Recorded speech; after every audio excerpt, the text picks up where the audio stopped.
Money, Money, Money by ABBA right here on Dan Radio Style. Hope everybody out there's having themselves a great day. Oh, trying to get our wealth feelings a little stronger, right? Trying to figure out how I can, from where I'm at right now, how can I increase that feeling of wealth, right? We frequently talk about in the law of attraction that what you vibrate at, what you're feeling, what you're kind of resonating at the moment is what you attract more of. So, when you're trying to get more love in your life, for example, you need to love more. You need to spend more time trying to love others, love people, love random strangers, love people, dogs, animals, whatever. Try to love more things, you get more love in your life. When it comes to trying to create more wealth into your life, it requires a level of thinking, of feeling of wealth.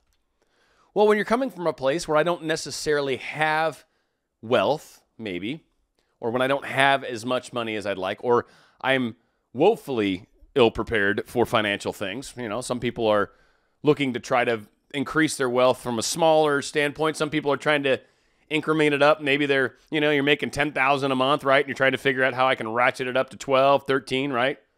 Same kinds of concepts exist here, right?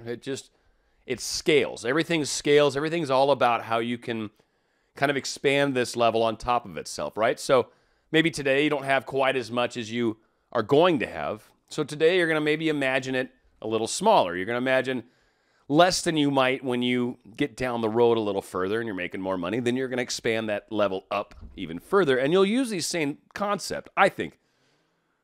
Excuse me. This concept has worked well for me. It makes an enormous difference when I'm actually able to do this. And I think all of us can. So what I'm talking about is trying to create a scenario where you've actually got a little bit of money, or a lot of money, depending on how you look at it, in the bank, or saved up, or maybe in a drawer. Okay, and one easy way to do this, right? So say we're gonna give a couple variants on this, right? So maybe you're someone that living paycheck to paycheck right now, don't make a lot of money. Maybe you're $10 an hour or something like that. You're in that line, right? And you're really trying to figure out, I need to move out. I need to save up like $1,000 for the down. And it seems like an overwhelming amount of money when you're living paycheck to paycheck and your average paycheck is maybe, I don't know what, after taxes, 300 and something a week maybe, right? Not a lot of money.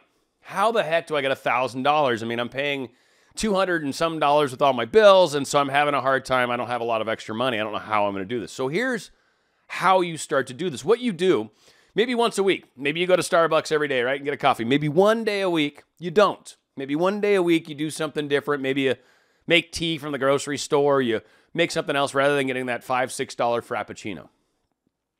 You take that $5 or whatever and stick it in a jar in your house. Do it every week. Do it every week for a month, for 2 months, for 3 months. And eventually you'll notice that jar is going to have cash. Put that jar in some place that you can see it. Keep that money in that jar. That's your savings. That's your little view into your wealth increasing. Now, when you see a jar that's filling up with $5 bills and you're just cramming them in there, right? Maybe it's only $50, maybe it's $100. Might not be a huge amount of money, but that's $100 towards that 1,000. That's money where you start to go like, I have cash. I have cash. I see cash. I feel like I have money because I know I do. Maybe you're a person that's making more than $10 an hour. Maybe you're $25 an hour or something like that, right? And you're trying to figure out how can I increase that further. So every single paycheck, start sticking off $100. Put off $100 into savings. $100, just routinely. Don't worry about it. Don't think about it. Just do it. Every paycheck, boom, $100. Oh, but well, then there's maybe something you don't need to do. Maybe you go out to eat one less time a week. Maybe you go out to eat one less time a month, whatever. Take that money and shove it into savings. You will find after a few months, you'll look at your savings account when you log on to your bank, and you'll be like, my God, I got like $1,500 in there. When you know you've got cash, when you know you have money, you feel wealthier. You feel like you have money. So even if you're coming from a place where you have no money, then start filling up that jar with money because you do have money. Abundance is around us. The universe is abundant. It's going to either abundantly give you more of what you want, or it will abundantly leave you wanting more. But it will give you all of that, what you're asking for, in abundance. You will get a bunch of it. When we're trying to increase our wealth, it's really important to try to get yourself in that place where you feel wealthy. Maybe it's a nice piece of jewelry, like this watch for me. It reminds me, I just feel, right? That's that feel. I put it on, I feel better. It's just a feeling that comes with it. It's not like it's the nicest watch in the world, but I spent some money on it. It's a really beautiful watch. I love this watch. It's beautiful. It's the nicest thing, really, truly, nicest thing I've ever bought myself outside of my house, right? My condo anyway. Car maybe, right? But I mean, as far as just something that I didn't need, it is awesome. And it represents that to me. So maybe you get yourself a little gold bracelet, a gold necklace, something that every time you put it on, you realize this is wealth. This thing's actually worth money. I could turn around and sell this if I had to. And it makes you feel like you're doing a little better than you were before. It's about the feelings. It's about trying to find ways to inch ourselves up. So yeah, maybe $5 a week doesn't seem like a lot of money, but when you're coming from nothing, $5 a week adds up. You know, after 52 weeks, that $5 becomes something, doesn't it? That's $250. That's a quarter of the way there. Now, if you're trying to save up $1,000 to move out and you're dealing with this, you know, maybe you make it $10 a week, right? Maybe you kind of tighten the belt a little bit. Maybe you, instead of eating out, maybe you make something one night, maybe one night a week, you make something that's inexpensive. Maybe that's your top ramen night. You get 2 packs of top ramens, throw a hot dog bun or a hot dog wiener in there, and bam, you got dinner.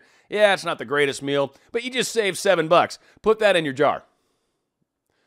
It'll get you to that point. It keeps you focusing in that money, in that growth, in that upward movement. I got to figure out a way to stick another bit of money in there, and it's coming.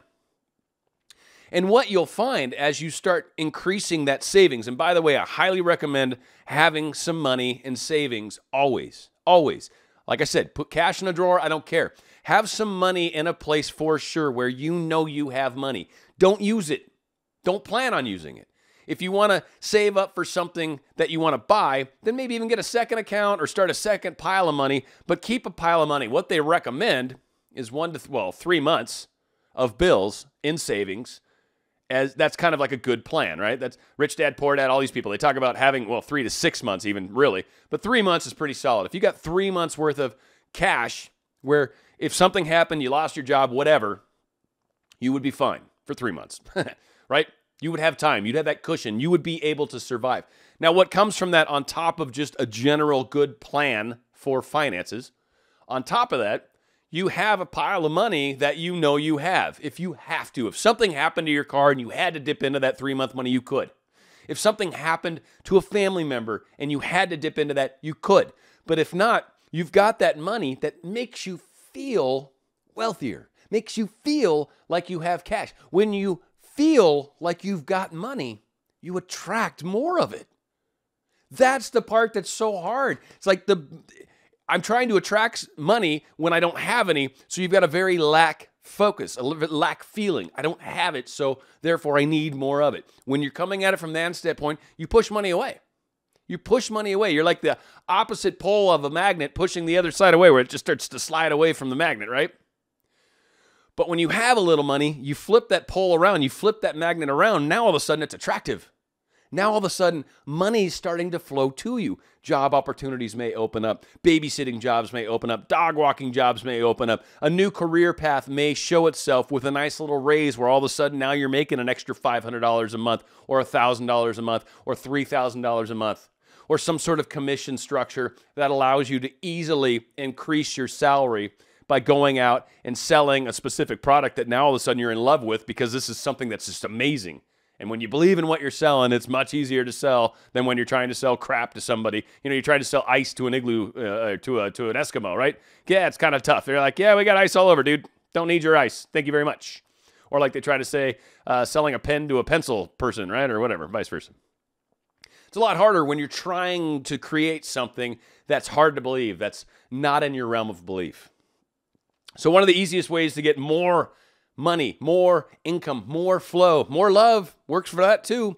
But when you're trying to increase your wealth, have a little bit of wealth in the bank. Slowly, whatever, however is comfortable. The more aggressive you do it, the quicker you're going to get there. So a lot of it's up to you. How much do you want to tighten your belt? Again, when we're first starting out, it's an issue of creating a flow into that jar, a flow into that drawer, a flow into the bank, into your savings. And that flow creates a cycle, and it keeps you feeling like I'm gaining wealth. And that feeling attracts more wealth. It's a little backwards in the thinking process, but it really is how we attract more. We feel what it is that we want to attract. We create that feeling, and it creates more of that in our lives. It's a beautiful thing. So if you want to enhance the wealth in your life, enhance the wealth feelings in your life. And one really good way to do that is this. I mean, you can go and get a second job too, if you got it. You know, maybe you find a little craft job on the weekend and you take that whole paycheck, maybe the 2 days you work there, and that entire check goes straight to the bank, or that entire check goes in the jar. Because you didn't necessarily need it before, but now you're investing an extra 8 hours a weekend or whatever, maybe 12 hours, whatever. And that 12 hours, now all of a sudden at $10 an hour or whatever, that's $120 a week. All right, minus taxes, $100, $90. Boom, in the jar. 10 weeks, that's almost $1,000. Very quickly, that starts to add up. And if you're, again, when you're nickel and diming, $100 is a lot of money when I'm like, I don't know if I've got $5 to go out with you guys tonight. Well, $100, when you've got $100, you feel like you've got money. When you're someone that's got $1,000 in the bank and you're like, ooh, I don't know if I can take you out to dinner, sweetie. That's like $100. Well, you got $1,000 in the bank. Yeah, I'm pretty sure you can afford it. And not that you should dip into the 1,000, but it's levels of thinking from where you're at. Maybe you're someone that's looking at buying a house and you're like, man, I got to save up $30,000. I need to figure out a way to put $1,000 to $2,000 aside a month. And you start doing that. And as that money starts to grow, you feel more and more wealthy. You attract more and more wealth. And pretty soon, after a few weeks, months, whatever, that 30 grand's there. Now you're shopping for a house because you've got your down payment. It grows. A lot of us expect things to happen way too quick. That's not how life works. It doesn't. I know that's how technology works. I know how you can buy anything on Amazon and have it show up to your doorstep in 4 seconds. But that's not how life works. That's not how relationships work. Nothing happens that fast in life.